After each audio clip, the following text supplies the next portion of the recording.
We got our first look at Echo, the next hero for Overwatch. I discussed what we know so far and what this means for the future for Overwatch and Overwatch 2. This week we also saw some Overwatch 2 talent leaks, there is a new hero pool, and the Overwatch League is struggling. This and more in this week's episode of A Few Seconds of Overwatch.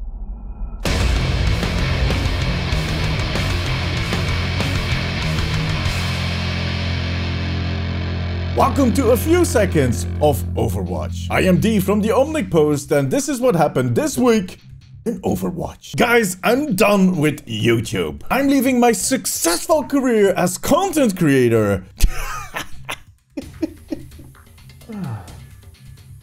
to become a fortune teller. I can see your future. You're going to like this video, subscribe, and stay 6 feet away from other people. Yeah, that's not going to work. But still, I called it! Kinda. This week we got our first look at Hero 32, Echo. It wasn't Junker Queen though. Anyways, it all started on Monday when Blizzard tweeted out the personal log of Dr. Mia Liao. The text log explained that Dr. Liao was ready with her work on Athena and that she got greenlit by Commander Jack Morrison to start working on her new project. She also raises concerns about how people perceive Omnics and that she plans to do something about it. The internet went wild and it didn't take the community too long to figure it out that this was all about Echo. Come on, it was barely funny the first time. The next day, Blizzard posted an audio clip that had the good Dr. Liao warning everybody to stay away because something was about to blow. He was going to sneeze. Get away. Let's see. You're all safe. And then on Wednesday, we got to see a picture of a stack of files lying on what I think is the table of a Route 66 spawn room, including a picture of the pod that was used to contain Echo, as you might remember in that reunion animated short that we saw at BlizzCon 2018. You know, that animated short where Ash and McCree meet? You know where Ash went, "Hey McCree." So McCree went, "Hey Ash." And then she went like, "What's that?" And he answered, "That's a pod." "What's that?" So she replied, "That's a bob." "Oh, okay. Well, see ya. I'm pretty sure it went something like that. And if anybody was not convinced by that point that it was about Echo, you're dumb. A few hours later, the origin story for Echo was released alongside the official confirmation that Echo is the next hero for Overwatch. Yeah. Now, when it comes to unveiling, it was slightly on the nose. I was actually still kind of hoping that it was all a ruse. And then there we go, Junker Queen, bam! D was right all along. Yeah, but that didn't happen, did it? Some parts of the community were rather upset about the way that they treated Dr. Liao from a lore standpoint.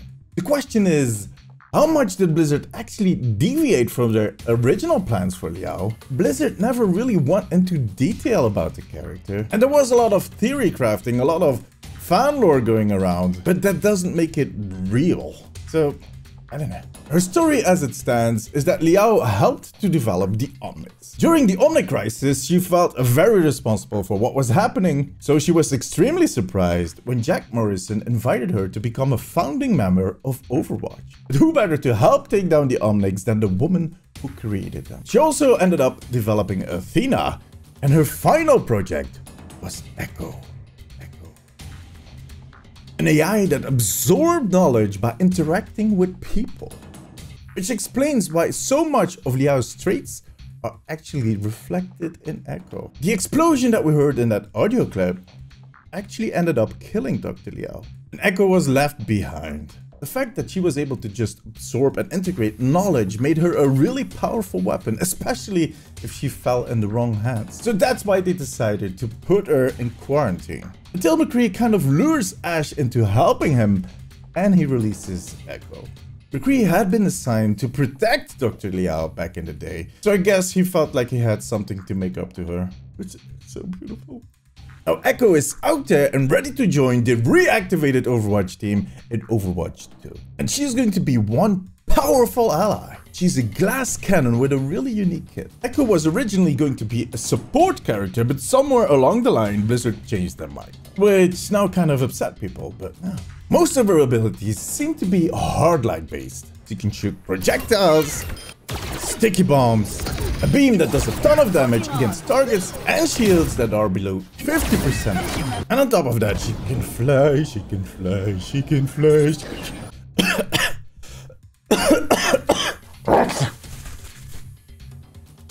The one ability that everybody's talking about is her ult, Duplicate. She can target any enemy player except for the enemy Echo and become that hero. On top of that, she becomes some kind of super version of that hero, and her ult charges at an incredible rate. There have been examples going around of a triple Dragon Blade, 8 Tracer bombs, a wave of Earth Shatters.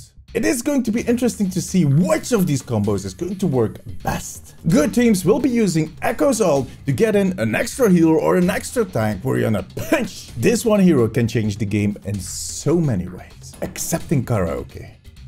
She has her karaoke voice lines, but for some reason she's just making awkward noises.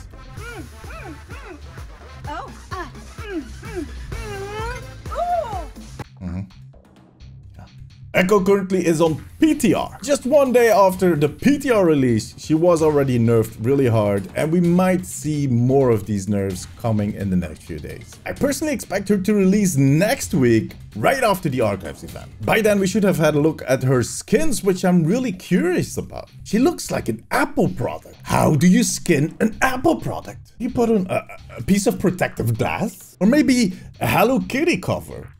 With glitter. What skin would you make for Echo? Let me know in the comments. Like I said before, people were rather upset that she is a DPS character. We definitely need more tanks and supports, and the team is actively working on them. But we'll have to wait till Overwatch 2 because they confirmed that Echo is the last character before the next game releases. On the other hand, it kind of does confirm that the release of Overwatch 2 is not that far in the future, and that the rumored release window of the end of 2020 might actually be true. And with that release slowly approaching, we see more of these fake leaks going around. This week, 2 screen grabs with the abilities for Mora and Brigitte in Overwatch 2 kind of popped up, but they kind of smell fishy. First off, the abilities, they're a bit too much. Calling in the help of Jetpack Cat? Rezzing people as zombies? Can we not? And there were some typos, and the models that were used kind of seemed dated, but the most important thing, the internal test label. Seriously, adding an internal test label to any image does not make it legit. Look, bam! Now this video is an internal test. Or maybe, bam! I'm the king of the world. Someone get me a drink. Wait, that worked? I don't know. The probability of this being real, 5%. Over at Heroes of the Storm, one of the other Blizzard games, the devs have been showing off some of the skins that they're working on. And they shared the concept art for a Hermes Tracer skin.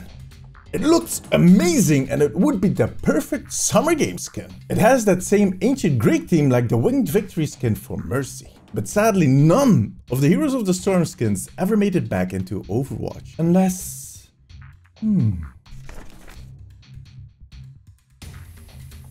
Dear Jeff.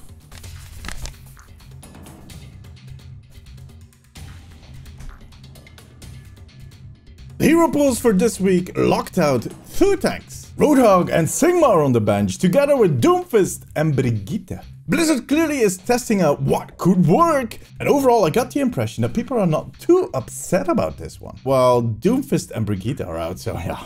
In the Overwatch League, the lockout is still the same as 2 weeks ago. After last week's cancellation of the homestand, this week even the online matches were all postponed due to the Los Angeles lockdown. To be honest, I don't think this is going to get any better soon. I wonder how the Overwatch League is going to handle all this in the next few weeks. And the final bit of news, Jeff Kaplan teased that the Sinatra MVP skin for Zarya and the San Francisco Shock champion skin are ready. And that they look amazing. So show them already. And that was it. If you like this video, give it a thumbs up. Make sure to subscribe and hit that little bell icon so you get notified every time I upload video. Follow the Omnic Post on Instagram and Twitter. Be updated on the latest news for Overwatch. And follow me on the same platforms. ATOMIIXTV. ATOMIIX is with 2 eyes. I stream 6 days a week on twitch.tv/ATOMIIXTV. Come join us. All the links are, of course, in the description. Thank you all for watching. See you next week. Bye bye.